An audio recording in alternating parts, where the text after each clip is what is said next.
Buru itu teman kita apa ya? Boten. Saya teman. Apa? Teman.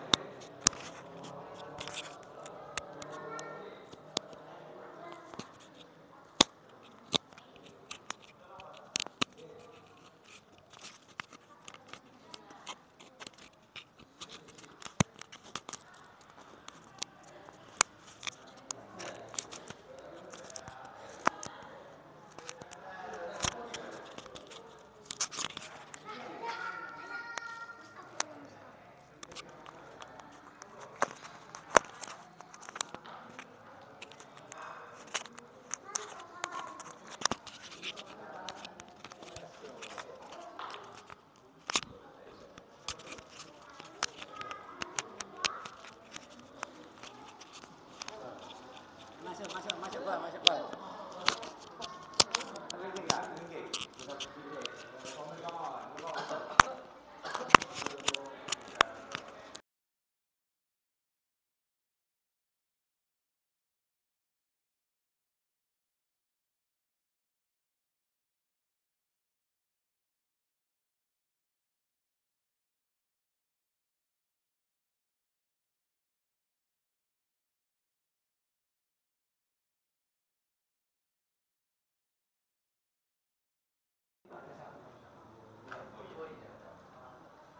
Yang satu rusak, kita coba rusak. Nah itu sama rusak.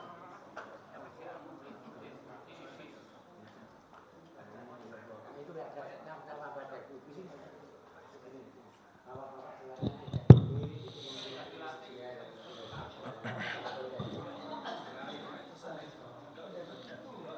Iya, kita mulai kajian kita.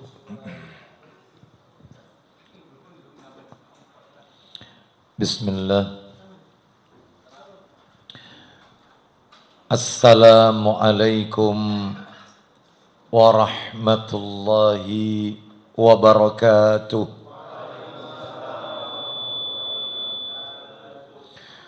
Alhamdulillah alladzi bini'matihi tatimmus salihat.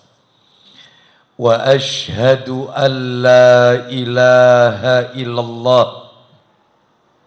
وحده لا شريك له وأشهد أن محمدا عبده ورسوله يا أيها الذين آمنوا اتقوا الله حق تقاته ولا تموتن إلا وأنتم مسلمون أما بعد فإن أصدق الحديث كتاب الله وخير الهدي هدي محمد صلى الله عليه وسلم وشر الأمور محدثاتها وكل محدثة بدعة وكل بدعة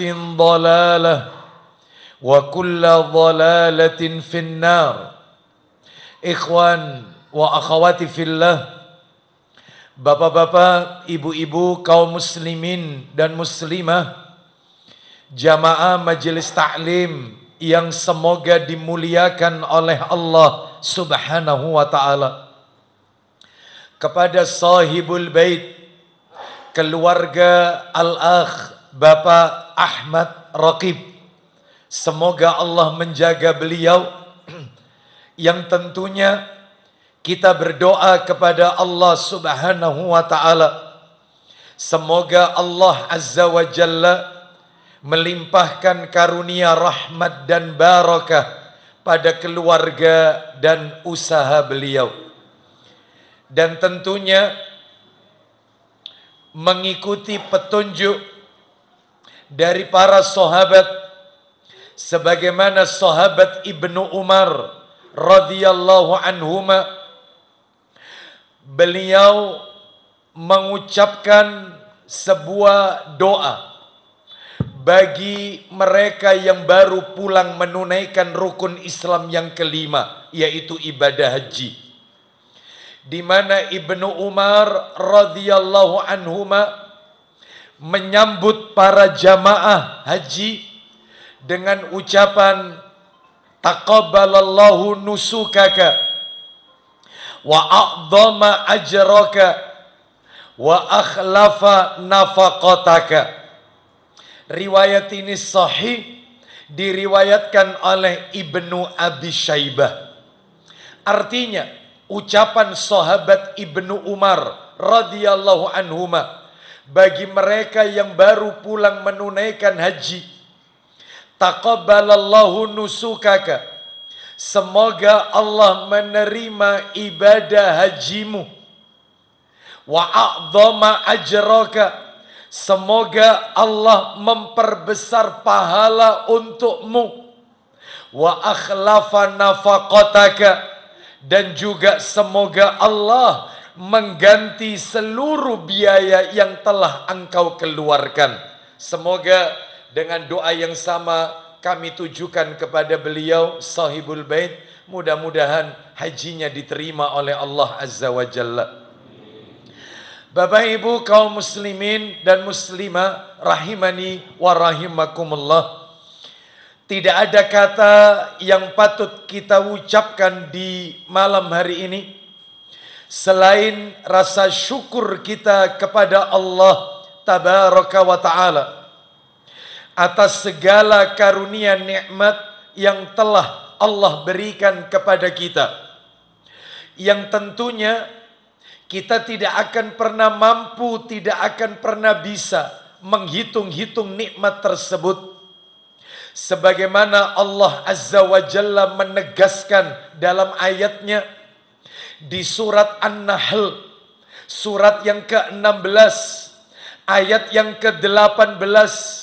Wa in ta'uddu ni'matallahi la tuksuha.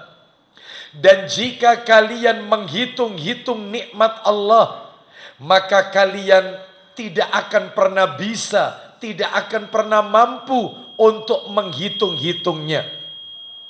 Bapak Ibu sekalian, kita tidak diperintah oleh Allah untuk menghitung-hitung nikmat, tetapi kita diperintah oleh Allah untuk mensyukuri nikmat-nikmat tersebut.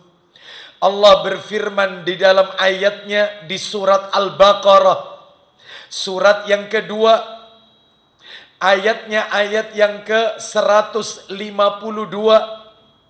Ayat ini tadi dibaca bagi Bapak Ibu yang tadi sholat isyaknya di Masjid Salahuddin, maka dibaca oleh imam kita tadi di rakaat yang pertama di surat Al-Baqarah di ayat yang ke-152. Fadhkuruni adhkurkum washkuruli wala takfurun. Allah berfirman, ingatlah kalian kepadaku, niscaya aku akan mengingat kalian. Bersyukurlah kalian kepadaku, dan janganlah kalian kufur, ingkar kepadaku.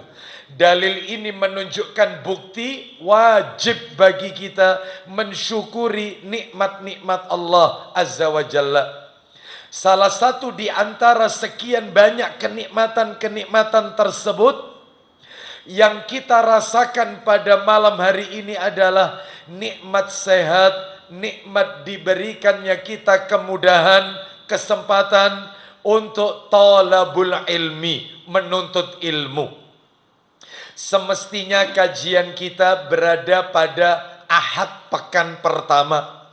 Insya Allah untuk berikutnya jika ditakdirkan kita bertemu di majelis ini di kediaman Al-Akh Bapak Ahmad Raqib hafizahullah ta'ala, maka kita bertemu di Ahad pekan pertama Ba'da Isya. Namun khusus untuk di bulan ini karena satu dan lain hal sehingga dimajukan di Jumat pekan pertama. Adapun topik yang akan kita angkat ke permukaan pada malam hari ini adalah sebuah topik yang tidak insidentil. Artinya materi kita berkesinambungan merujuk kepada sebuah kitab.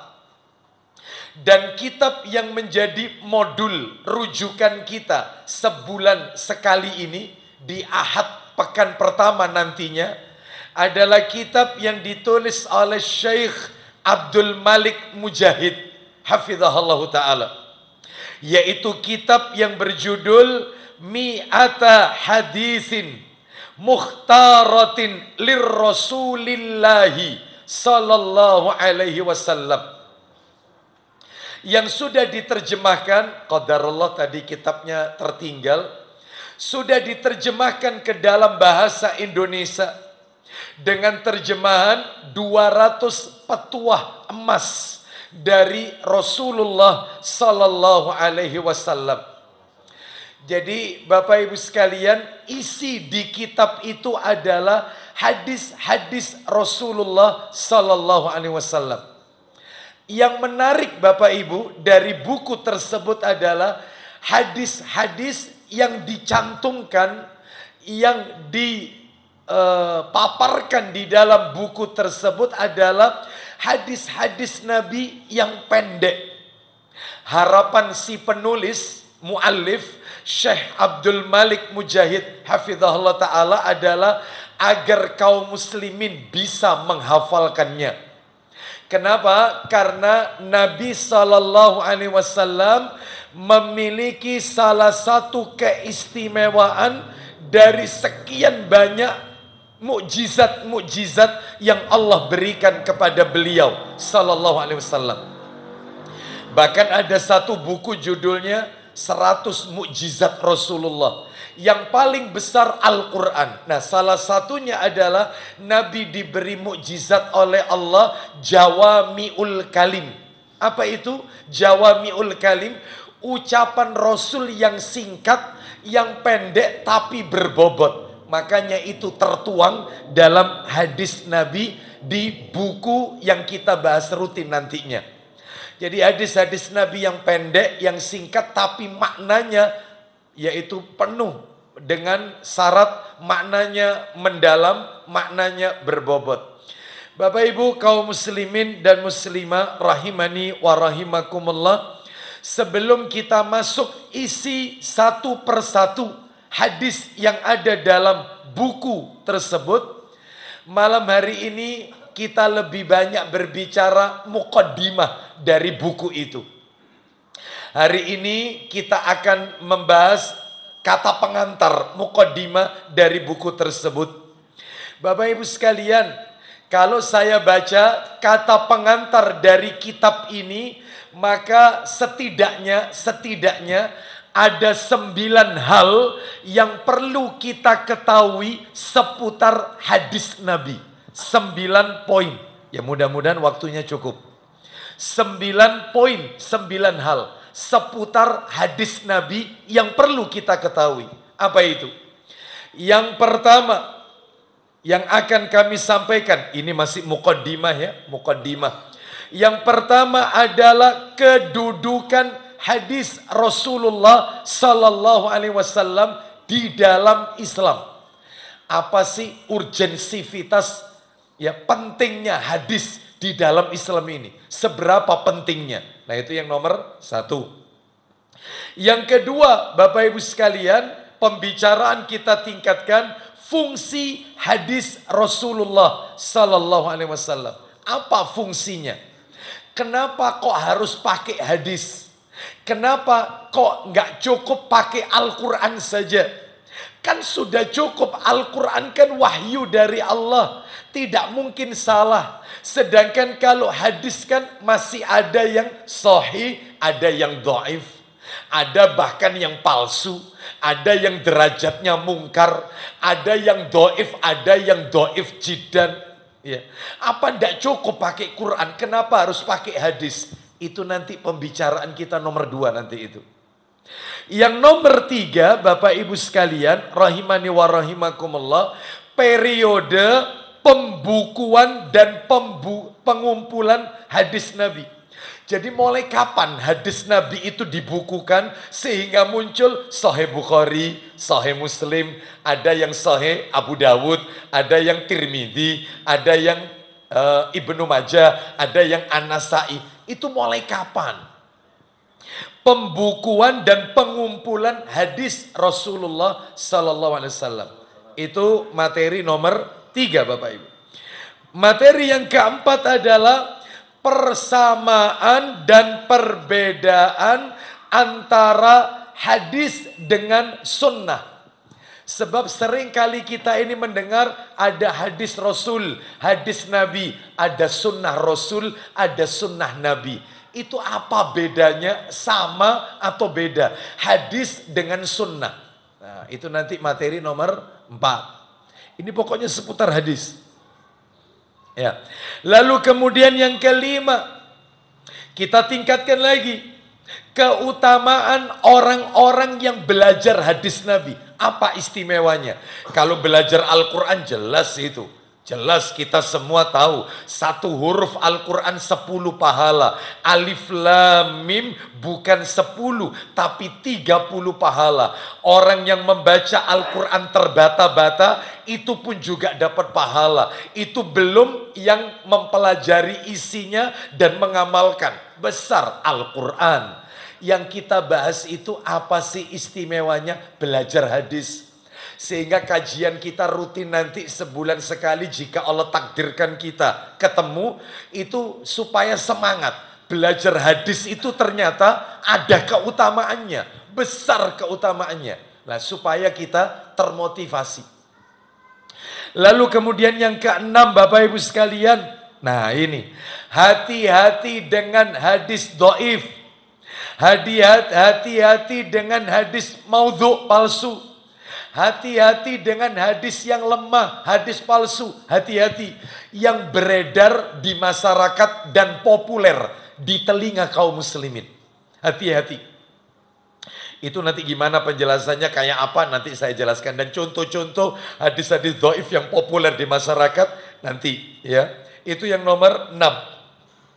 Yang nomor 7 Bapak Ibu sekalian, materinya adalah nomor 7. Nah ini panjang yang nomor 7 ini, tapi nanti kita lewati saja. Toh juga kalau materi ini memang tuntas, saya akan berikan materi ini ke Al-Akh Bapak Ahmad Rokib, yaitu filenya berupa PDF nanti yang lengkap. Apa sih memangnya yang nomor 7 ini? Yang nomor 7 ini adalah motivasi para pembuat hadis dhaif. Kenapa kok sampai muncul hadis palsu itu, kenapa? Apa motivasinya mereka? Nah itu Bapak Ibu. Itu yang nomor 7 itulah, itu panjang itu ya. Nanti kalau kita lewati aja. Lalu kemudian yang nomor 8 Bapak Ibu sekalian. Nomor 8 ini juga panjang. Kita lewati aja nanti. Nomor 8. Apa itu yang nomor 8? Hadis dhaif ya, atau hadis lemah bolehkah dijadikan sebagai sandaran hukum?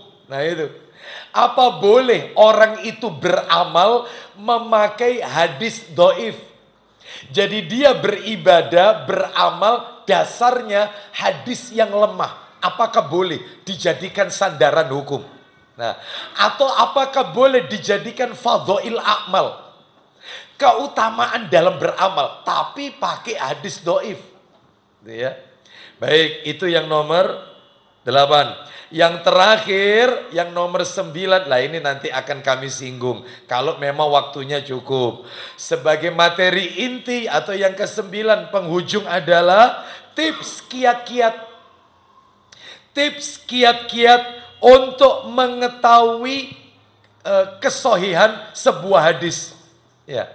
Jadi Bapak Ibu sekalian kan kadang-kadang itu tidak tahu hadis yang kita terima di media sosial ini riwayatnya sahih atau dhaif, itu kan tidak tahu.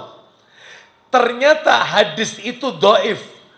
Lalu kita sebarkan ke grup yang kita kelola dan kita jadi adminnya.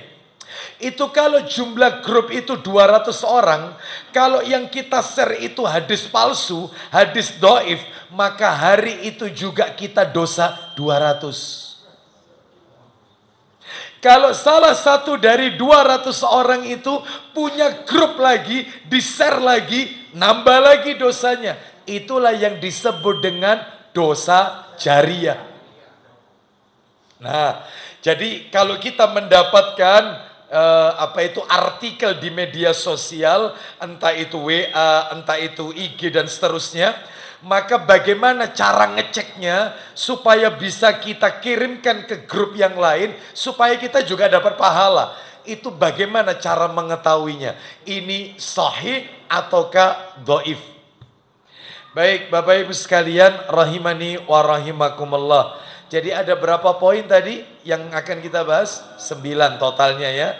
Ini masih kita muqaddimah dari kitab yang kita bahas, yaitu kitab Mi'ata Hadisin Mukhtaratin Lirrasuli Sallallahu Alaihi Wasallam.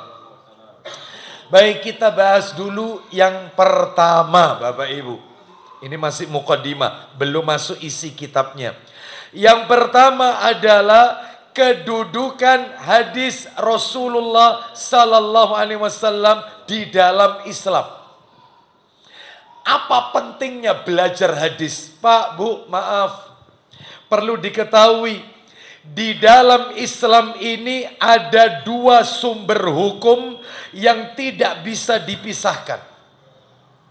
Bahkan Rasulullah Sallallahu Alaihi Wasallam 14 abad yang silam di sebuah tempat namanya Namira, ketika Nabi melakukan Hajjatul Wada, haji perpisahan, haji terakhir. Karena Nabi itu seumur hidup haji cuma sekali Bapak Ibu, umrohnya 4 kali. Seumur hidup Nabi haji sekali, umrohnya 4 kali. Makanya kalau ada di antara jamaah yang mereka menunaikan umroh dulu baru haji, sah. Karena Nabi SAW umrah 4 kali, haji sekali. Baik, saya lanjutkan ya. Maka di satu tempat namanya Namira, Nabi SAW memberikan wasiat kepada para sahabat. Apa isi wasiatnya? Nabi SAW memberitahukan kepada umatnya, termasuk kita sampai yaumul kiamah, tentang 2 sumber hukum Islam yang tidak boleh ditinggalkan. Bahkan Nabi mengatakan, siapa yang berpegang kepada 2 sumber hukum Islam ini, maka dia tidak akan pernah tersesat untuk selamanya. Di mana itu dalilnya? Coba minta tolong dibuka Sahih Targhib wa Tarhib jilid 1. Hadisnya nomor 40, Sahih Targhib wa Tarhib nomor 40, riwayatnya Al-Hakim dari sahabat Ibnu Abbas radhiyallahu anhuma, dia berkata, Nabi sallallahu alaihi wasallam bersabda, inni qad taraktu fikum ma ini tasamtum bihi falan tadillu abadan kitaballahi wa sunnatan nabiyhi sallallahu alaihi wasallam. Jelas sekali. Silakan dibaca. Nomor 40. Silakan. Dari Ibnu Abbas. Dari Ibnu Abbas radhiyallahu anhuma bahwa Rasulullah sallallahu alaihi wasallam berkhutbah di hadapan manusia pada Haji Wada. Haji Wada. Terus. Beliau bersabda. Apa kata Nabi berkhutbah di hadapan manusia? Muncul pertanyaan dalam hati. Memangnya yang ikut haji pada waktu itu berapa orang Ustadz bersama Nabi? Para sahabat yang ikut haji bersama Rasul. Kalau saya baca di dalam kitab Siyar A'lam An-Nubala yang ditulis oleh Imam Adz-Dzahabi rahimahullah, maka para sahabat waktu itu Bapak Ibu sekalian yang ikut bersama Nabi tidak kurang dari 100.000 orang. Loh, itu Nabi menyampaikan itu seluruh manusia dengar. Iya, dengar. Tanpa pengeras suara. Nah, tidak ada mic, Tidak ada sound system. Itulah salah satu keistimewaan Rasulullah, mukjizat yang Allah berikan. Selain Al-Quran, selain Isra Mi'raj, selain Nabi bisa membelah bulan, selain jari-jari Nabi memancarkan air. Selain itu, Nabi ketika mengucapkan bisa didengar orang yang paling belakang. 100.000 bayangkan, tanpa pengeras suara. Apa kata Nabi? Silakan. Sesungguhnya setan telah berputus asa untuk disembah di tanah negeri kalian. Terus. Akan tetapi dia rela ditaati. Akan tetapi dia rela ditaati dalam perkara selain itu dari amal-amal yang kalian anggap remeh. Terus. Maka berhati-hatilah. Nah, lanjut poinnya. Sesungguhnya aku telah meninggalkan pada kalian sesuatu yang mana kalian tidak akan tersesat untuk selama-lamanya. No. Aku tinggalkan kepada kalian sesuatu yang kalian tidak akan tersesat untuk selamanya. Lanjut. Selama kalian berpegang teguh kepadanya. Selama kalian berpegang teguh kepada dua hal itu. Apa dua hal sumber hukum dalam Islam itu? Silakan. Yaitu kitab Allah dan sunnah nabinya al-hadis. Baik. Kitabullah Al-Quran dan sunnah nabinya al-hadis. Berarti ini adalah sumber hukum kedua setelah Al-Quran, hadis itu. Maka tidak boleh orang itu kalau cuman pakai Al-Quran tok, nggak mau pakai hadis. Ya, istilahnya Qur'anion, Quran minded. Dia nggak mau pakai hadis. Ya. Kenapa? Bapak Ibu sekalian rahimani wa rahimakumullah, nanti akan kami jelaskan pada materi yang kedua, fungsi hadis. Jadi ini sumber hukum di dalam Islam. Kita lihat lagi sekarang dalil yang lain. Ini kitabnya nggak saya bawa, minta tolong dilihat yang di download aja. Abu Dawud, Sunan Abu Dawud, nomornya 4604. Abu Dawud 4604 dari sahabat Miqdam bin Ma'di Karib radhiyallahu anhu. Rasulullah sallallahu alaihi wasallam bersabda, "Ala inni utitul kitaba wa mislahu ma'ahu." Atau kama qala Nabi sallallahu alaihi wasallam. Silakan.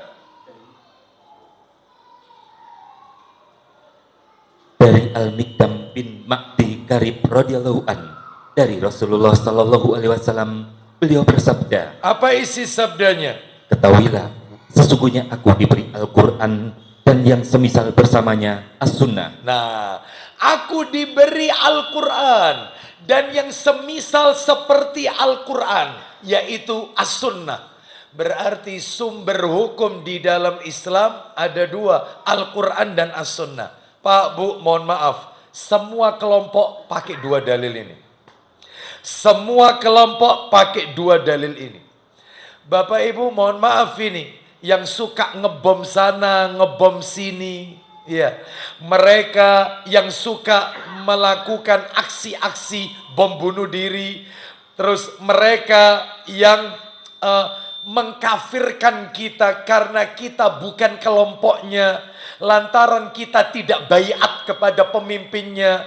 Mereka yang kalau kita sholat di masjidnya, kita dianggap najis, kita dianggap najis sehingga masjidnya harus dipel. Ya. Apakah mereka tidak punya dalil? Dalil, punya. Semua kelompok punya dalil. Hatta Syiah punya dalil. Hatta Ahmadiyah punya dalil. LDII punya dalil. NII punya dalil. Semua kelompok punya dalil. Bawa Quran, bawa hadis. Mereka yang suka ngebom sana, ngebom sini, mereka ayat Quran dikemukakan, bawa juga hadis Nabi. Masalahnya kan bukan dalil ini masalahnya. Masalahnya itu adalah bagaimana kita memahami dalil Al-Quran dan As-Sunnah itu dengan benar. Makanya metodologinya salafi, manhajnya salafi, ahlus sunnah adalah ditambah satu lagi. Dengan mengikuti pemahaman para sahabat Nabi. Quran, hadis, dengan pemahaman salafus saleh, para sahabat Rasulullah sallallahu alaihi wasallam. Ini yang mereka nggak punya. Bapak Ibu sekalian rahimani wa rahimakumullah, yang sekarang ini terjadi, yang lagi viral ya, itu karena mereka memahami ayat Quran menurut hawa nafsunya. Mereka memahami hadis menurut sesuai kelompoknya. Mereka tidak memahami Quran dan hadis sesuai dengan pemahaman generasi terbaik pada umat ini, para sahabat ridwanullah alaihim ajmain. Muncul pertanyaan, ya, kenapa harus pakai sahabat? Ya, alasannya banyak. Kenapa harus mengikuti para sahabat? Alasannya banyak. Di antaranya adalah yang bisa kami sampaikan. Yang pertama, kenapa harus mengikuti sahabat? Karena mereka para sahabat Nabi adalah orang yang diridhoi oleh Allah Azza wa Jalla. Makanya kita ikuti jejaknya, pemikiran, pemahamannya mereka yang diridhoi oleh Allah Azza wa Jalla. Siapa? Para sahabat. Mana dalilnya? Ayo kita dengarkan ayatnya. Allah Ta'ala berfirman di surat nomor 9 At-Taubah. Surat nomor 9 At-Taubah, ayatnya Bapak Ibu sekalian, ayat 100. Insya Allah panjenengan ayat ini familiar di antara kita ya. Bahkan ada sebagian kita mungkin yang sudah pada hafal. At-Taubah ayat 100. Allah berfirman, والسابقون الأولون من المهاجرين والأنصار والذين اتبعوهم بإحسان رضي الله عنهم ورضوا عنه وأعد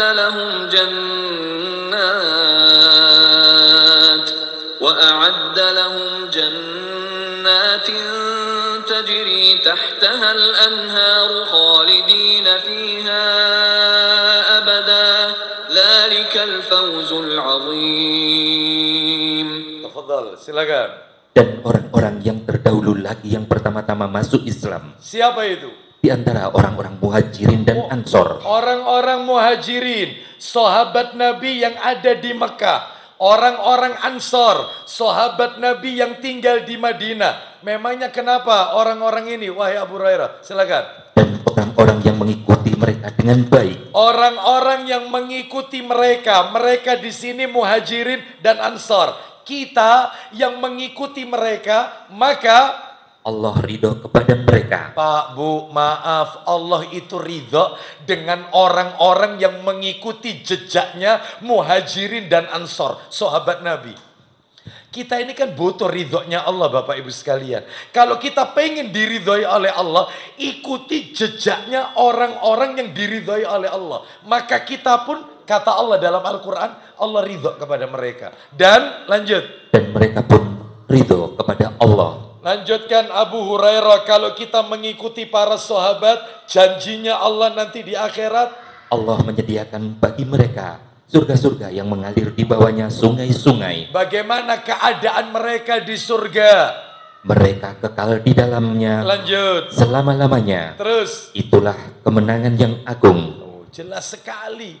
Kenapa harus ikut para sahabat? Alasan pertama, ringkasnya. Karena mereka manusia yang diridhoi oleh Allah Azza wa Jalla. Alasan yang kedua, supaya jelas ini. Makanya tidak sembarangan memahami Al-Quran, memahami hadis Nabi. Harus dengan pemahaman para sahabat. Alasan kedua, kenapa? Karena meneladani mereka, meneladani para sahabat, merupakan ciri golongan kelompok yang selamat dari neraka. Selamat dari neraka. Siapa yang mengikuti para sahabat, itu dijamin oleh Rasulullah selamat dari neraka. Memang ada dalilnya? Ada. Dalilnya coba dibuka yang sudah di-download saja. Saya nggak bawa kitabnya. Tirmidzi. Nomornya nomor 2641. Tirmidzi 2641. Silakan. Kita dengarkan Tirmidzi 2641. Lanjut, silakan. Abdullah bin Umar radhiyallahu anhuma, silakan. Baca. Dari Abdullah bin Amru Sebentar. Berapa itu nomor apa? 2641. Iya, silakan. Dari Abdullah bin Amr radhiyallahu an, dia berkata, Iya. Rasulullah sallallahu alaihi wasallam bersabda, Isinya, pasti akan datang kepada umatku sesuatu yang telah datang pada Bani Israel, seperti sejajarnya sandal dengan sandal. ya, baik. Kata Nabi SAW, ini tanda-tanda kiamat, tanda-tanda kecil kiamat. Nabi mengatakan akan datang nanti di akhir zaman, yaitu umatku mengikuti jejaknya Bani Israel, sebagaimana sepasang sandal. Yang namanya sandal kanan kiri, nggak mungkin yang di depan itu maju, yang di belakang, yang satunya di belakang. Orang kalau melepas sandal mesti sejajar. Kata Nabi, umatku nanti mengikuti jejak Bani Israel persis, plek, mirip kayak Bani Israel. Salah satu contohnya Abu Hurairah, apa kata Rasulullah? Sehingga apabila di antara mereka Bani Israel ada orang yang menggauli ibu kandungnya sendiri secara terang-terangan, maka pasti di antara umatku ada yang melakukan demikian. Kalau Bani Israel itu melakukan zina terang-terangan, nanti umatku juga begitu. Mereka melakukan zina tanpa seperti dosa. Bahkan dengan bangga di-share, di-upload, dibagikan. Ya, di muka umum dia melakukan perbuatan zina, nggak pakai malu. Maka itu termasuk ciri-ciri tanda-tanda kecil kiamat. Terus lanjut, belum poinnya ini. Sesungguhnya Bani Israel terpecah menjadi 72 golongan. Bani Israel terpecah menjadi 72 kelompok. Lanjut, kalau umatku? Dan umatku akan terpecah menjadi 73 golongan. Nah, umatku akan terpecah menjadi 73 kelompok. Lanjut. Semuanya masuk ke dalam neraka. Semuanya masuk neraka, kulluhum finnar illa millata wahidatan. Silakan. Kecuali satu golongan. Satu golongan yang masuk surga. Semuanya masuk neraka. Katanya Ibnul Mubarak. Abdullah bin Mubarak, disingkat Ibnul Mubarak rahimahullah. Beliau mengatakan, jadi 73 dikurangi 1, berarti sisanya 72. 72 ini semuanya masuk neraka. 72 ini yang menjadi, maaf, dedengkotnya, pentolannya itu 4. Masing-masing dedengkot, masing-masing sekte ini melahirkan 18 sekte. Makanya betul 4 kali 18, 72. 18, 72. Semuanya masuk neraka. Siapa 4 pentolan ini? 1 Khawarij, kata Ibnu Mubarak, Abdullah bin Mubarak rahimahullah. Khawarij. Yang kedua Syiah. Ya. Lalu kemudian yang ketiga disebutkan, nah 2 kelompok ini. Yang ketiga adalah kalau nggak salah astagfirullahaladzim. Yang ketiga ini Murji'ah. Lalu kemudian yang keempat Qadariyah. Jadi 2 kelompok ini sudah disebut oleh Nabi. Ada 2 kelompok dari umatku yang dia tidak akan masuk ke telaga Al-Kautsar, yaitu Murji'ah dan Qadariyah. Nah, itu Nabi sudah menyebut 2 kelompok ini. Yang nomor 1 Khawarij, nomor 2 Syiah. Inilah pentolannya dan melahirkan 18. Lu Sufi masuk di mana? Salah satu dari itu. Ini kalau dibahas panjang ini Bapak Ibu sekalian. Ini makanya panjenengan harus punya buku Ustadz kita, Ustadzuna Yazid bin Abdul Qadir Jawas, hafizahullah ta'ala. Buku beliau bestseller, yaitu judulnya adalah, gara-gara buku ini semua kelompok jadi rame semuanya. Ya. Apa itu judul bukunya? Yaitu Mulia dengan Manhaj Salaf. Mulia dengan manhaj salaf. Karena isi buku itu menjelaskan tentang penyimpangan-penyimpangan kelompok-kelompok. Maturidiyah, As'ariyah, ya, Sufi, Nasabandiyah, ya, Siddiqiyah, semuanya dibahas. Ya, Ahmadiyah, semuanya. Harus punya itu buku itu, ya. Harus punya, di rumah harus punya. Baik. Kita lanjutkan Bapak Ibu sekalian ya. Kenapa kok kita mengikuti para sahabat, pemahaman para sahabat? Karena mengikuti mereka selamat dari neraka. 72 golongan masuk neraka, 1 tersisa masuk surga. Qalu Waman hiya ya Rasulullah. Lanjut. Para sahabat bertanya, siapakah mereka wahai Rasulullah? Siapa golongan yang selamat itu wahai Rasulullah? Bapak Ibu tahu jawaban Nabi?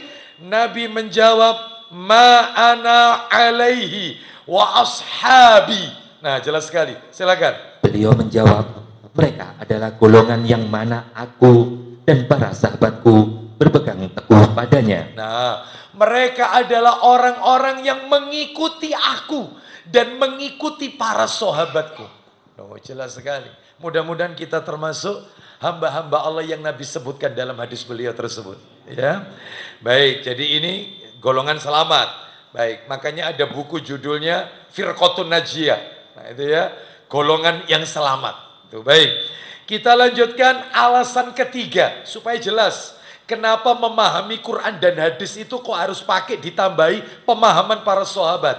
Jadi kesimpulannya nomor satu tadi, mereka diridhoi oleh Allah. Yang kedua, maka kita akan selamat dari neraka. Golongan yang akan masuk surga kalau mengikuti para sahabat.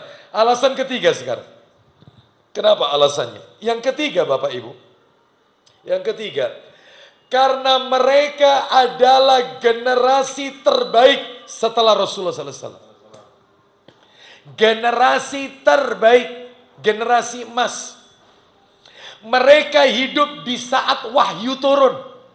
Mereka hidup Jibril masih turun. Mereka hidup di saat firman-firman Allah turun dari samawi. Masya Allah. Sehingga ayat turun aplikasi. Ayat turun praktek. Ayat turun. Nah, terus siapa lagi yang mau kita tiru kalau tidak mereka? Karena mereka hidup di saat turunnya wahyu. Oh, jelas. Ini yang jadi yang tidak dimiliki oleh kelompok lain. Ya. Mana dalilnya? Dalilnya adalah yaitu di dalam riwayat Bukhari, Sahih Bukhari. Nomor asli boleh dibuka nomornya dalam Sahih Bukhari. Ya. Nomornya 2652. 2652 Sahih Bukhari 2652. Silakan dibaca dari Abdullah bin Mas'ud radhiyallahu an. Betul. Silakan. 2652 Bukhari. Silakan. Dari Abdullah bin Mas'ud radhiyallahu an, dari Nabi sallallahu alaihi wasallam bersabda, isinya, sebaik-baik manusia adalah orang-orang yang hidup pada zamanku. Sebaik-baik manusia, khairun nasi qarni, summal ladzina yalunahum, summal ladzina yalunahum. Sebaik-baik manusia mereka yang hidup pada zamanku, yaitu para sahabat. Setelah itu lanjut. Kemudian orang-orang setelah mereka. Tabi'in, terus kemudian orang-orang setelah mereka. Tabi'ut tabi'in, generasi ketiga. Itu ya. Jadi ini menunjukkan kepada kita bahwasannya mereka ini adalah generasi terbaik, Bapak Ibu. Alasan nomor 4. Nah, ini bikin merinding ini. Kenapa kok ngikuti para sahabat? Karena mereka ini divonis oleh Nabi ya, penghuni surga. Bapak Ibu mohon maaf, tidak mungkin Nabi itu berbicara perkara gaib kecuali semua itu karena dari Allah Azza wa Jalla. Tidak mungkin Nabi itu ngarang, nggak mungkin. Tidak mungkin Nabi itu beropini, nggak mungkin. Semua yang Nabi ucapkan itu wahyu. Wa ma yantiqu anil hawa in huwa illa wahyu yuha. Tidaklah yang Nabi ucapkan itu berdasarkan hawa nafsunya, tetapi yang Nabi ucapkan itu wahyu yang Allah wahyukan. Ternyata Nabi mengabarkan para sahabat ini penghuni surga.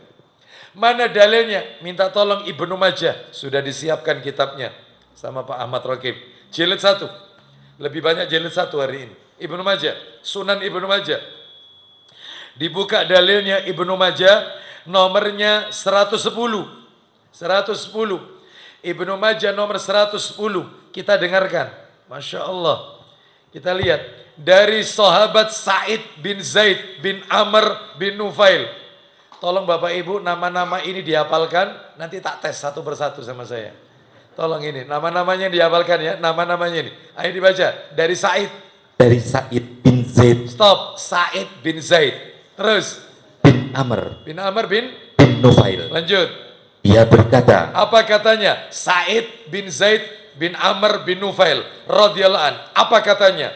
Rasulullah Shallallahu Alaihi Wasallam adalah orang ke-10 dari 10 orang yang akan masuk surga. Baik, maksudnya kata Sa'id bin Zaid bin Amr bin Nufail radhiyallahu an, Rasul itu termasuk salah satu dari 10 orang yang dijamin masuk surga. Yang pertama kita hitung aja, Rasulullah ranking teratas. Jelas ini, jelas. Terus lanjut nomor 2, apa katanya? Abu Bakar fil jannah. Silakan. Kemudian Sa'id radhiyallahu an melanjutkan. Silakan. Abu Bakar di surga. Abu Bakar di surga. Loh, nomor 2. Umar fil jannah. Silakan. Umar di surga. Umar di surga. Utsman fil jannah. Silakan. Utsman di surga. Sudah 4. Ya, terus wa Aliun fil jannah. Ali di surga. Ali di surga. Sudah ya, hati-hati nanti tak tes lo ini nama-namanya. Kita lihat berikutnya, nama orang berikutnya. Wa Tolha fil jannah. Tolha di surga. Tolha bin Ubaidillah di surga. Terus wa Zubair fil jannah. Zubair di surga. Zubair di surga. Wa Sa'du fil jannah. Sa'ad di surga. Sa'ad bin Malik itu maksudnya di surga. Terus kemudian kalau tadi Zubair bin Al-Awwam. Kemudian berikutnya wa Abdurrahman fil jannah. Abdurrahman di surga. Maksudnya Abdurrahman ini Abdurrahman bin Auf itu di surga. Lanjut. Dia ditanya, ya. Siapakah yang ke-9?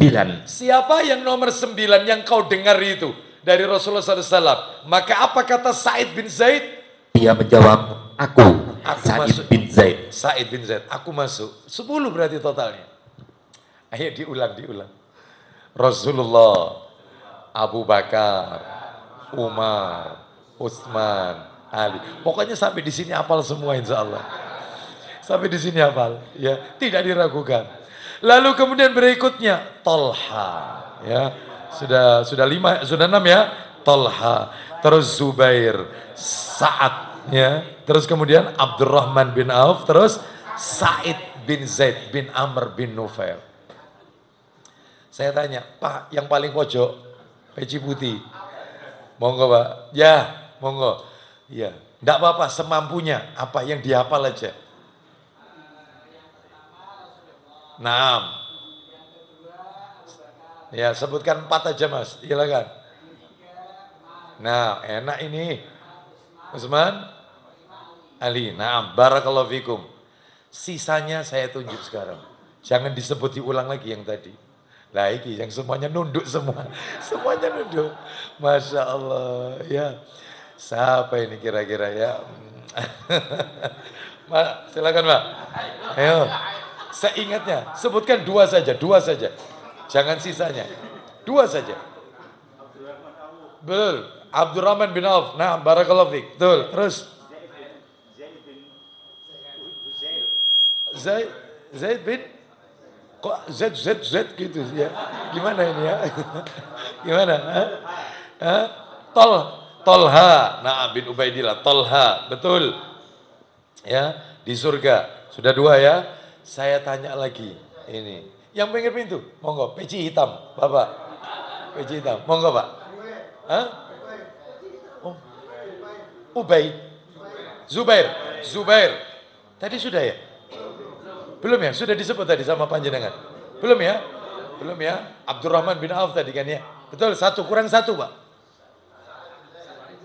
Sa'id bin Zaid, betul. Nah, kurang 1. Sudah nomor 1 tadi. Ya. Gimana itu tadi? Ya. Sa'ad bin Malik radhiyallahu an. Baik. Tolong nanti disebut apa itu diapalkan. 10 orang dijamin masuk surga. Pak, Bu, kalau kita pengen masuk surga, ikutilah orang yang sudah jelas masuk ke surga. Ngapain kita itu mengikuti orang yang surganya tidak jelas? Itu loh. Yang sudah jelas saja masuk surga, kan enak. Abu Bakar jelas masuk surga, ikuti. Umar jelas masuk surga, ikuti. Cara berpikirnya bagaimana, yaitu apa ini, menafsirkan Al-Quran dan seterusnya, ikuti para sahabat ini. Baik, Apalagi Bapak Ibu sekalian, adapun yang nomor 5 alasannya, ya betul alasan nomor 5 ini. Kenapa kok ngikuti para sahabat? Karena Nabi SAW mengakui keistimewaan dan kelebihan mereka. Diakui oleh Nabi. Ternyata tiap sahabat itu punya disiplin ilmu beda-beda. Beda-beda. Dan diakui oleh Nabi. Lah ikuti, lah orang-orang yang akan kita sebutkan ini juga tolong dihafalkan, nanti tak tes lagi. Coba dibuka Ibnu Majah nomor 125. Ini agak banyak ini. Ibnu Majah nomor 125. Ayo, dari Anas bin Malik radhiyallahu an, dia berkata, silakan. Dari Anas bin Malik radhiyallahu an, dia berkata, ya, bahwa Rasulullah sallallahu alaihi wasallam bersabda. Perhatikan ya, pelan-pelan ya, pelan-pelan. Arhamu ummati bi ummati Abu Bakar. Silakan. Orang yang paling pengasih dari umatku terhadap umatku adalah Abu Bakar. Orang yang paling pengasih, paling sayang sama umat Abu Bakar, kata Rasulullah. Dijamin ini sama Nabi. Terus yang kedua, wa asyadduhum fi dinillah Umar. Silakan. Yang paling keras pembelaannya terhadap agama Allah adalah Umar. Yang paling keras membela agama Allah itu Umar. Loh, gimana ndak keras Bapak Ibu? Umar bin Khattab radhiyallahu anhu ini pernah melihat ada seseorang laki-laki memakai sarung menutupi mata kaki. Bapak Ibu tahu apa yang dilakukan oleh sahabat Umar radhiyallahu anhu? Itu kemudian dipanggil oleh sahabat Umar. Apakah kau haid? Apakah kau haid? Itu kalau orang sekarang digitukan, tersinggung. Klek-klekan Bapak Ibu sekalian. Orang sekarang, Puri Surya Jaya. Lawang laki-laki malah dikatakan, laki-laki ini. Apa kamu haid? Sarungnya nutupi mata kaki kan menyerupai wanita. Laki-laki itu kan harus di atas mata kaki. Karena menutupi itu dikatakan oleh Umar radhiyallahu anhu, apa kau haid? Orang ini menjawab, wahai Rasulullah, ya, wahai Umar, aku ini tidak mungkin, aku seorang laki-laki, iya tidak mungkin haid. Lalu kenapa sarungmu menutupi mata kaki? Itu nggak pakai ngomong panjang, diambilkan gunting, langsung digunting sendiri oleh sahabat Umar. Ada kira-kira orang kayak begini di Puri Surya? Rame Bapak Ibu sekalian. Umar radhiyallahu an, itu sampai orang Nasrani waktu itu di zaman Umar, Nasrani, kalau mereka pakai kalung salib, itu kalung salibnya dimasukkan ke badannya, bahkan digenggam sama tangannya. Jangan sampai kelihatan Umar. Mereka kalau lewat ada Umar, mereka minggir sampai menepi, takut. Ya, tapi sekarang dengan bangga salib. Ya, di zaman Umar takut mereka. Paling keras membela agama Allah. Umar kata Nabi. Yang nomor 3, wa asdaquhum hayaan Utsman. Silakan. Yang paling pemalu dari mereka adalah Utsman. Yang paling pemalu adalah Utsman bin Affan.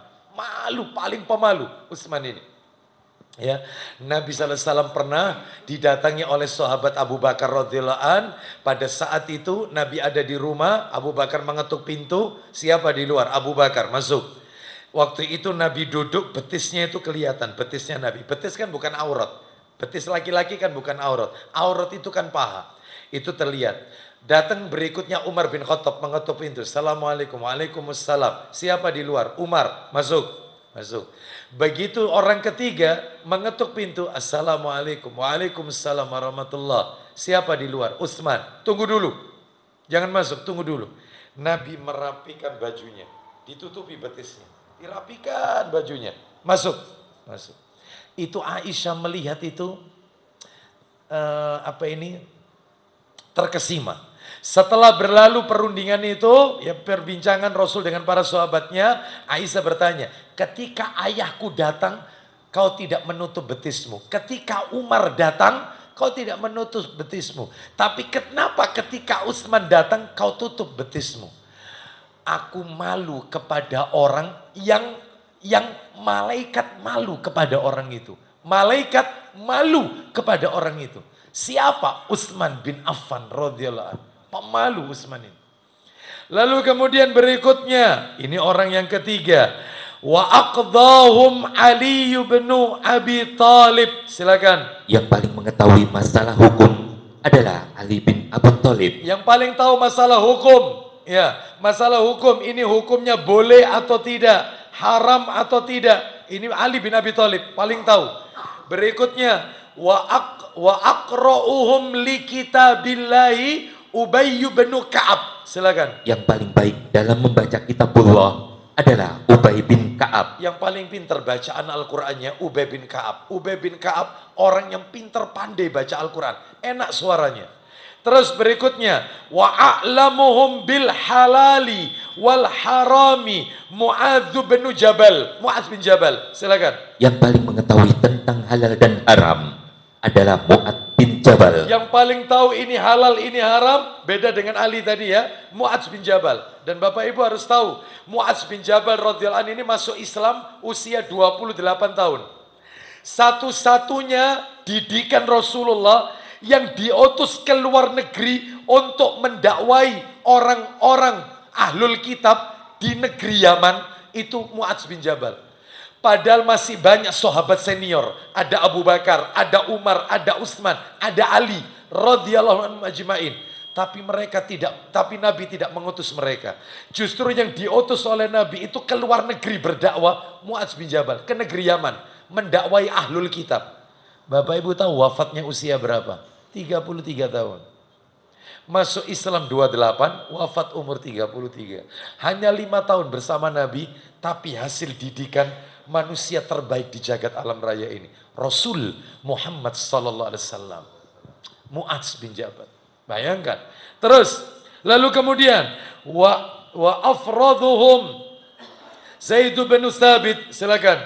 Dan yang paling mengetahui ilmu faraid, pembagian warisan, adalah Zaid bin Tsabit. Yang paling pinter masalah warisan faraid namanya Zaid bin Tsabit radhiyallahu an. Zaid bin Tsabit. Terakhir, ala wa inna likulli ummatin aminan wa aminu hadhil ummah Abu Ubaidah ibnul Jarrah. Silakan. Ketahuilah bahwa setiap umat itu mempunyai orang kepercayaan, dan orang kepercayaan umat ini adalah Abu Ubaidah bin Jarrah. Setiap umat itu pasti ada orang kepercayaan, umat orang kepercayaan. Dan orang kepercayaan paling amanah pada umat ini, Ubaidah, Abu Ubaidah bin Jarrah radhiyallahu anhum ajmain. Ya, baik, sekarang saya tanya. Bapak yang bersandar, peci hitam Pak, bersandar di pintu ya. Pak, yang paling pinter Pak, yang paling pinter masalah warisan, siapa Pak namanya tadi? Betul, Zaid bin Tsabit. Saya tanya, yang paling jauh rumahnya ini, ya Baskara, Kenjeran, ya ini, yang kacamata, Taib. Ayo, anak mau tanya sama antum. Yang paling paham tentang masalah halal dan haram. Kok semua jawabannya? Umar, Mu'adz bin Jabal. Naam, barakallahu fiik. Saya tanya lagi, Bapak, monggo. Ya, ini nih Bapak. Ya, betul Pak. Pak siapa nama Pak? Pak Probo. Pak, saya mau tanya. Yang paling tahu, yang paling pinter bacaan Al-Qur'annya Pak, Ubay bin Ka'ab radhiyallahu anhu. Alhamdulillah semuanya paham ya. Sudah mewakili, saya anggap paham semua ya. Itu padahal yang lain dalam hati alhamdulillah. Bapak Ibu sekalian, rahimani wa rahimakumullah. Saya cukupkan sampai di situ ya. 5 alasan kenapa harus mengikuti para sahabat. Makanya Bapak Ibu, inilah yang disebut dengan manhaj. Manhaj itu metodologi memahami agama yang benar, memahami Quran, memahami hadis. Lah itu namanya manhaj. Ya. Jadi kalau ditanya, Ustadz apa bedanya manhaj, akidah sama tauhid? Beda. Manhaj itu lebih luas daripada akidah. Akidah itu lebih luas daripada tauhid. Makanya panjenengan kalau belajar manhaj, beli saja bukunya Ustadz Yazid, hafizallahu ta'ala. Mulia dengan manhaj salaf. Anda lihat daftar isinya. Di situ juga bahas masalah kelompok-kelompok sesat, bahas masalah akidah, bahas masalah banyak, semuanya dibahas. Itu lebih luas manhaj itu. Kalau akidah itu adalah keyakinan. Bahasanya lebih luas daripada tauhid. Makanya kita kalau belajar akidah, buku akidah itu mesti di dalamnya bicara tentang rukun iman, bicara surga, bicara tentang malaikat-malaikat, bicara tentang pertama iman kepada Allah, iman kepada para malaikat, iman kepada yaitu kitab-kitabnya, iman kepada Rasul, iman kepada hari akhir, iman kepada takdir. Lalu dibahas surga, syafaat, sirat, telaga kausar, Isra Mi'raj, mizan, bidadari, semua dibahas. Itu akidah luas. Tapi kalau tauhid simple. Makanya kalau ada orang ditanya, mau kemana Pak? Mau taklim. Lo ngaji apa? Ngaji tauhid. Simple. Ngaji tauhid itu isinya semua hal yang berkaitan dengan haknya Allah. Rububiyah, uluhiyah, asma wa sifat. Ya ini tok yang dibahas. Itu tauhid. Ndak bahas surga, ndak bahas neraka, ndak bahas tentang telaga, syafaat, nggak bahas. Itu bahasan akidah. Jadi akidah lebih luas lagi manhaj. Nah, itu makanya inilah yang diambil oleh manhaj Ahlussunnah wal Jamaah. Quran dan hadis itu dipahami dengan para sahabat, Bapak Ibu. Baik, kita lanjutkan. Saya kasih contoh satu sebelum kita masuk materi berikutnya. Coba dibuka Tirmidzi, itu ada Tirmidzi di situ. Jilid 3, warna kuning itu kitabnya. Jilid 3, nomornya 2952. 2952. Kalau tidak salah posisi sebelah kiri. Dari Jundub. Ya, 2952. Ya, cepat dikit Abu Hurairah. Cepat dikit, hati-hati sobek itu. 2952. Nah itu, nah silakan, ayo. Nama orang terakhir dari Jundub. Ya. Dari Jundub bin Abdullah radhiyallahu an, ia berkata, Rasulullah sallallahu alaihi wasallam bersabda, Man qara'al Qur'ana bi ra'yihi fa asaba faqad akhta'a. Oh jelas sekali ini, silakan. Siapa saja yang menafsirkan Al-Quran. Ulang lagi. Siapa saja yang menafsirkan Al-Quran dengan pendapatnya sendiri. Siapa saja yang menafsirkan Al-Quran menurut pendapatnya sendiri dan ternyata benar, maka kata Nabi, maka dia tetap dianggap salah. Menafsirkan Al-Quran menurut ra'yu, pendapatnya. Ternyata benar, hebat kan? Mungkin dia mengetahui uslub-uslub bahasa Arab, dia tahu tentang lughatul Arab, lisanul Arab, karena tidak sembarangan nafsirkan Quran. Ternyata benar, hebat kan? Itu kata Rasul, coret, tetap salah. Kenapa? Karena menafsirkan Al-Quran yang benar, ikut penafsirannya para sahabat. Ayat ini dipahami apa oleh para sahabat? Karena mereka hidup di saat ayat itu turun. Mereka yang lebih paham. Tuh, ya, hati-hati, maka tidak sembarangan taklim itu. Iya. Oleh karena itu, maka kembalikan kepada pemahaman para sahabat. Baik, kita langsung sekarang masuk ke materi yang nomor 2. Ini sudah 8:30 ini ya. Ini sampai jam berapa nanti ya? Oh dauro sampai subuh. Ya. Oh dauro ini. Saya kok tidak dikasih tahu dauro. Ya. Coba saya bawa perbekalan. Ya. Ya, baik, kita lanjutkan.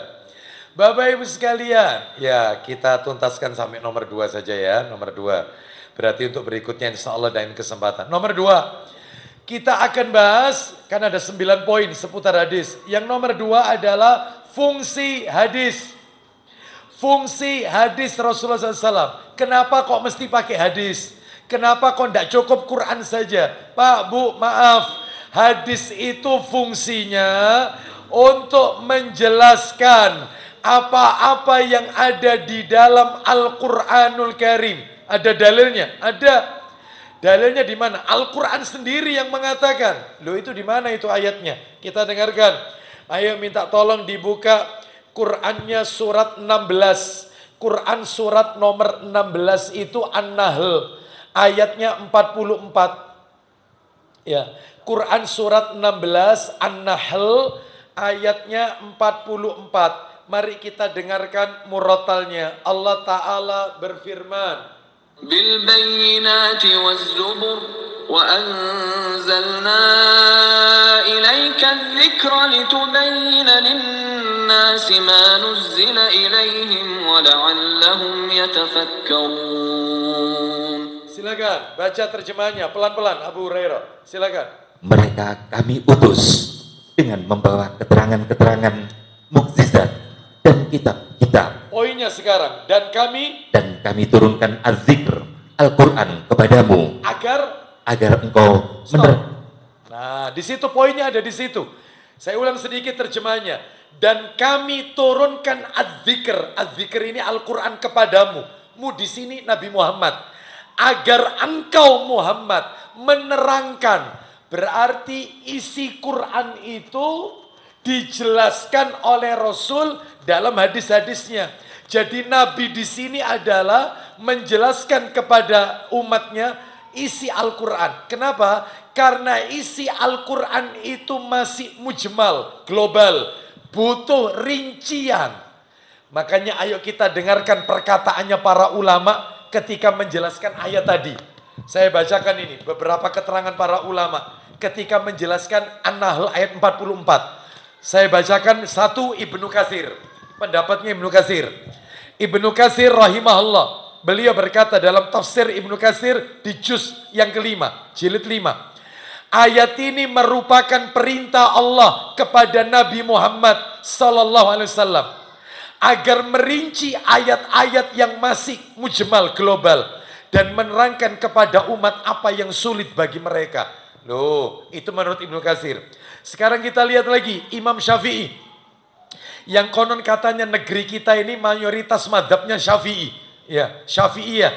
Imam Syafi'i rahimahullah dalam kitab Al-Mahsul di juz yang ketiga, beliau mengatakan ayat ini An-Nahl ayat 44 menjadi dalil bahwa sabda Nabi itu merupakan penjelas Al-Quran. Hadis Nabi penjelas Al-Quran. Imam Syafi'i ini yang bilang rahimahullah. Kita lihat lagi yang terakhir, Imam Ibnu Abdul Bar rahimahullah dalam kitab At-Tamhid di juz yang ke-23 beliau mengatakan tidak mungkin memahami ayat Al-Quran melainkan harus lewat Rasulullah. Bukankah ayat yang berbicara tentang sholat, zakat, puasa, haji masih global? Maka nabilah yang menjelaskan dalam hadis-hadisnya. Siapa yang menolak hadis yang sahih, maka dia sesat dan jahil. Loh, jelas. Ini merupakan bantahan bagi mereka kelompok Quraniyun. Tidak mau pakai hadis. Ingkarul hadis. Hanya pakai Quran toh. Masa ada dalam Al-Quran orang sholat itu takbiratul ihram. Itu termasuk rukun sholat. Takbiratul ihram itu tangannya sejajar dengan daun telinga atau sejajar bahu. Lalu sedekap di dada. Lalu membaca Al-Fatihah. Setelah Al-Fatihah dia ruku. Ruku itu tangan memegang lutut bukan betis. Lalu yang dibaca, apa ada yang kayak gini dalam Al-Quran? Ada. Semuanya itu di mana? Hadis. Ya, makanya saya kan pernah cerita. Ada seorang ustadz. Ya, seorang ustadz. Ya, yang konon kata jamaahnya berkata kepada saya, ustadz itu kalau ngisi kajian, taklim, itu selalu pakai Quran tok, nggak mau pakai hadis. Nggak mau, karena dia beranggapan hadis itu perkataan manusia. Abu Hurairah, Ibnu Abbas, Aisyah, Umar, ini manusia bisa salah. Bisa benar, bisa salah. Tapi kalau Quran dari Allah nggak mungkin salah. Maka cukup pakai Quran. Jadi kalau taklim itu nggak pernah pakai bawa-bawa hadis. Quran, ayat-ayat Quran. Akhirnya satu saat, qadarullah, Allah pertemukan saya dengan orang ini, dengan beliau. Ketika saya sholat di salah satu masjid di Surabaya, saya tahu orang ini, oh ini kan orangnya, baik. Lalu kemudian saya perhatikan keluar dari masjid setelah sholat zuhur, waktu itu sholat zuhur, keluar dari masjid, Dia memakai alas kaki sepatunya. Saya perhatikan aja. Tertarik saya. Dia keluar masjid kaki kiri. Lalu pasang kaos kaki kanan. Setelah itu kaos kakinya dipasang di kaki kirinya. Dia pakai sepatu dimulai kaki kanan. Setelah itu kaki kirinya dipasang sepatu. Lalu saya samperin. Assalamualaikum Ustaz. Waalaikumsalam. Sinten nggih? Saya Abu Aslam. Abu Aslam, oh iya pernah dengar saya. Iya, Ustadz boleh tanya Ustadz. Mohon maaf ini Ustadz, boleh tanya. Iya, saya itu tadi memperhatikan panjenengan. Saya terkesima, tertarik. Saya lihat panjenengan itu keluar masjid kaki kiri. Pasang kaos kaki kanan. Pakai sepatu kaki kanan. Saya tanya Pak Ustadz ya, yang kayak begini ini ada nggak dalam Al-Quran Ustadz? Dia tidak menjawab. Langsung kemudian lihat saya, maaf ya saya buru-buru ini, Assalamualaikum, saya ditinggal. Maksud saya mesisan ayo dok gini gitu loh. Itu, ada nggak dalam Al-Quran masuk masjid kaki kanan, keluar masjid kaki kiri. Itu, pakai sepatu kaki kanan, melepasnya kaki kiri. Nggak ada, makanya dirinci. Yang merinci itu hadis Nabi, makanya butuh hadis itu. Ya. Oleh karena itu Bapak Ibu sekalian, maka para sahabat pada zaman Nabi tidak hanya menjadikan Al-Quran sebagai rujukan satu-satunya dalam memahami hukum-hukum Islam dan undang-undangnya. Tetapi mereka juga tahu urgensi setiap hadis yang mereka dengar dari Nabi Sallallahu Alaihi Wasallam. Lalu mereka segera mengamalkan dalam kehidupan sehari-hari mereka. Baik Bapak Ibu sekalian. Saya tutup sampai poin nomor 2 ini aja. Untuk poin yang nomor 3, yaitu periode hadis. Nah ini nanti insya Allah, atau nomor 3 saja. Saya tutup nomor 3, ini singkat aja nomor 3 ini. Yang nomor 3 adalah periode pembukuan dan pengumpulan hadis Nabi. Ternyata Bapak Ibu sekalian, periode pembukuan dan pengumpulan hadis Nabi itu melalui 3 tahap. Diingat-ingat, 3 tahap. Yang pertama, diingat-ingat ya, yang pertama penulisan hadis, tahapan pertama itu. Tahapan pertama. Tahapan yang kedua, pengumpulan hadis. Habis ditulis, terus dikumpulkan. Yang ketiga, pembukuan hadis. Gimana itu penjelasannya? Ringkas saja. Nomor 1, penulisan hadis. Jadi dulu di zaman Nabi, para sahabat ketika Nabi bersabda itu ditulis. Lah salah satu juru tulisnya Rasul itu namanya Abdullah bin Amr bin Al-As radhiyallahu anhuma. Coba minta tolong dibuka Abu Dawud yang sudah di-download saja. Nomor 3646, 3646, 3646. Ayo, 3646. Coba dibuka. Abu Dawud 3646. Penulisan hadis. Asli. 3646. Ayo. Betul, Abdullah bin Amr bin Al-As radhiyallahu anhuma. Ayo. Dari Abdullah bin Amr bin Al-As radhiyallahu anhuma, dia berkata, ya, aku menulis segala sesuatu yang aku dengar dari Rasulullah sallallahu alaihi wasallam. Aku menulis semua yang aku dengar dari Rasulullah. Ternyata orang-orang Quraisy menegur Abdullah. Lah ini kena apa ini? Melontarkan syubhat. Apa itu kata orang Quraisy? Silakan. Kemudian orang-orang Quraisy melarangku dan mereka berkata, apa kata orang Quraisy? Apakah engkau akan menulis segala sesuatu yang engkau dengar, sementara Rasulullah sallallahu alaihi wasallam adalah seorang manusia yang berbicara dalam keadaan marah dan senang? No. Apakah semua itu harus kau tulis? Bukankah Nabi itu manusia biasa? Loh digitukan. Yang terkadang kalau bicara dalam keadaan marah, terkadang dalam keadaan senang. Masa semua ditulis? Maka Abdullah bin Amr berhenti nulis hadis. Terkena syubhat orang-orang Quraisy. Lanjut. Aku pun tidak menulis lagi. Aku pun tidak nulis lagi. Lalu aku lapor kepada Rasul, tak laporkan apa yang dikatakan oleh Quraisy itu, orang-orang Quraisy. Lanjut. Kemudian hal itu aku ceritakan kepada Rasulullah sallallahu alaihi wasallam. Lalu apa yang Nabi lakukan? Jari telunjuknya silakan. Beliau lalu berisyarat dengan meletakkan jarinya pada mulut. lalu bersabda. Lalu Nabi berkata sambil menunjukkan jari telunjuknya ke mulut Nabi sendiri. Kata Nabi, "Uktub fawalladhi nafsi biyadih ma yakhruju minhu illal haqq." Silakan. Tulislah. Tetap tulis. Kenapa? Demi jiwaku yang ada di tangannya. Nabi bersumpah atas nama Allah. Lanjut. Tidaklah keluar darinya mulut kecuali kebenaran. Tidak ada satupun yang keluar dari mulutku ini melainkan pasti benar. Tetap tulis. Maka Abdullah bin Amr bin Al-As radhiyallahu anhu kembali menulis hadis lagi. Penulisan hadis. Yang nomor 2, pengumpulan hadis. Ya. Jadi dimulai sejak zaman tabi'in. Jadi ketika di zaman sahabat itu tidak dikumpulkan. Ditulis, tapi berserakan. Ketika para sahabat sudah banyak yang wafat, muncul generasi yang baru, yaitu tabi'in. Lah tabi'in ini adalah orang yang hidup di zaman sahabat. Mereka tidak ketemu Rasul. Mereka mengumpulkan hadis-hadis Nabi. Jadi yang mengumpulkan bukan sahabat, tapi tabi'in. Dikumpulkan dalam tulisan yang disebut dengan sohifah atau lembaran-lembaran. Ya, seperti itu. Makanya sampai seperti ada istilah sohifah Sa'id bin Jubair, muridnya Anas. Jadi Anas bin Malik radhiyallahu anhu punya murid. Hasil didikannya Anas bin Malik. Namanya Sa'id bin Jubair. Ada lagi, yaitu Bashir, sohifah Bashir bin Nuhaik. Itu muridnya Abu Hurairah. Abu Hurairah itu sahabat Nabi, punya murid. Lah muridnya ini tabi'in. Dia lahir Rasul sudah wafat, makanya tabi'in. Itu didikannya Abu Hurairah, namanya Bashir bin Nuhaik. Ada lagi, yaitu muridnya Ibnu Abbas, Ikrimah. Ikrimah ini, kalau kita bahas Ikrimah merinding saya. Bapak Ibu tahu, Ikrimah ini laki-laki, nama laki-laki Ikrimah, anaknya Abu Jahal. Jadi muridnya Ibnu Abbas radhiyallahu anhu. Bapaknya musuhnya Allah, anaknya dapat hidayah. Ikrimah. Ikrimah bin Abu Jahal.